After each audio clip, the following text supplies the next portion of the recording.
Malam, bagi sebagian orang, adalah waktu untuk beristirahat. Tapi, bagi sebagian yang lain, malam adalah waktu di mana mereka harus tetap terjaga. Di lorong-lorong yang panjang dan sunyi, di balik pintu-pintu yang tak pernah semua boleh dimasuki, ada cerita-cerita yang tidak pernah sampai ke telinga pasien. Malam ini, aku akan menceritakan kisah tentang Dina, seorang petugas apotek malam yang mengalami sesuatu yang membuatnya tak pernah mau lagi kerja sendirian. Jam menunjukkan pukul 10 malam. Apotek rumah sakit sudah terasa sepi. Lampu menyala terang, tapi suasana terasa dingin. Dina duduk di balik meja kasir, memeriksa stok obat yang harus diinput ke komputer. Sesekali, suara dari alat scanner terdengar. Semuanya terlihat normal. Hanya sesekali, ia mendengar langkah kaki lewat di lorong. Petugas jaga, perawat, atau mungkin keluarga pasien yang baru saja pulang. Tetapi, setelah jam 11 lewat sedikit, rumah sakit ini mulai benar-benar sunyi.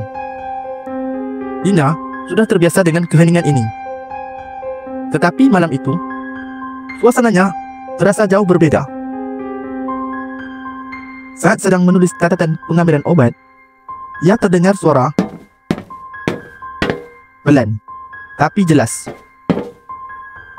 Sumbernya dari kaca apotek yang menghadap ke lorong. Awalnya ia berpikir itu hanya suara dari pintu di ujung lorong. Tapi ketika ia menoleh, ia melihat seorang wanita berdiri di luar jendela. Wanita itu memakai gaun pasien dan berwajah pucat. Kepalanya sedikit tertunduk dan rambutnya basah menutupi sebagian wajah. Awalnya Dina sempat ragu, tapi karena pekerjaan menuntutnya untuk melayani pasien kapan saja, ia bangkit, membuka sedikit jendela itu, dan ia bertanya pelan, "Ibu, mau ambil obat?" Wanita itu mengangkat kepalanya perlahan, matanya sayu dan bibirnya bergetar. "Obatnya sudah habis. Saya harus kembali." Dina terdiam. "Ibu kembali ke mana?" Tanya Dina. Tetapi wanita itu tidak menjawab. Hanya berjalan perlahan menuju lorong-lorong yang remang ke arah ruangan jenazah. Dina masih berdiri di tempatnya. Jantungnya berdebar-debar. Dan tiba-tiba, telepon di meja apotek berdering-nyaring. Ia buru-buru mengangkat. "Halo, apotekan S." Tapi yang terdengar hanyalah suara napas berat dan suara air menetes, seperti dari pipa yang bocor. "Halo, ini siapa?" Tak ada jawaban, hanya napas berat. Lalu, telepon pun terputus. Dina mencoba menenangkan diri. Ia berpikir mungkin hanya orang yang iseng, tapi hatinya tetap merasa tidak enak. Beberapa saat kemudian, seorang perawat datang untuk mengambil obat. Dina mencoba bertanya sambil bercanda. "Mbak, di lorong tadi ada pasien basah-basah lewat ya?" Perawat itu menghentikan langkahnya, menatap Dina dengan agak aneh. "Basah-basahan? Pasien siapa? Setahu saya semua pasien sudah tidur." Dina menjadi penasaran. Setelah perawat itu pergi, ia membuka buku catatan pasien lama di bawah meja. Kebetulan, bagian bawahnya masih ada arsip bertahun-tahun lalu. Matanya terhenti pada satu nama. Seorang wanita korban banjir bandang yang dulu pernah dirawat di rumah sakit itu. Ia membaca catatan hasil medisnya. Pasien ini meninggal di ruang perawatan pukul 11:50 malam. Tubuh ditemukan basah kuyup akibat dihanyut banjir. Terakhir kali terlihat berjalan sendirian di lorong menuju ruang jenazah. Tahun kematiannya persis 3 tahun lalu, di tanggal yang sama di malam ini. Dina mencoba menenangkan diri dengan membuat kopi di dispenser belakang apotik. Tapi saat dia menoleh ke jendela lagi, wanita itu kembali berdiri di sana. Kali ini lebih dekat. Wajahnya pucat dan membiru. Matanya langsung menatap ke Dina.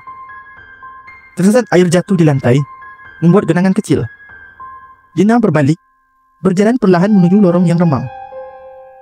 Tanpa disadari, Dina melangkah mengikutinya. Setiap langkah terasa semakin dekat, seolah lantai itu dipenuhi air yang tak pernah terlihat. Lorong rumah sakit berubah menjadi lumpur dan basah memenuhi udara. Dina mendengar suara hujan deras dan teriakan orang-orang dari kejauhan. Lampu di atasnya berkedip, lalu padam. Dalam sekejap, Dina sudah berada di tempat lain.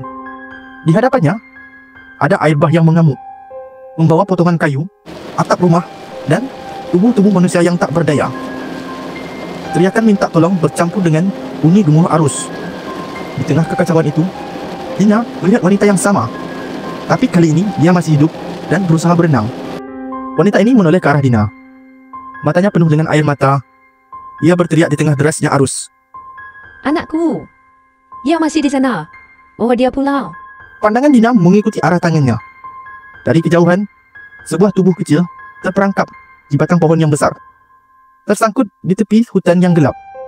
Tubuh itu tidak bergerak, terbawa lumpur dan dedaunan. Dina diam dan tertegun.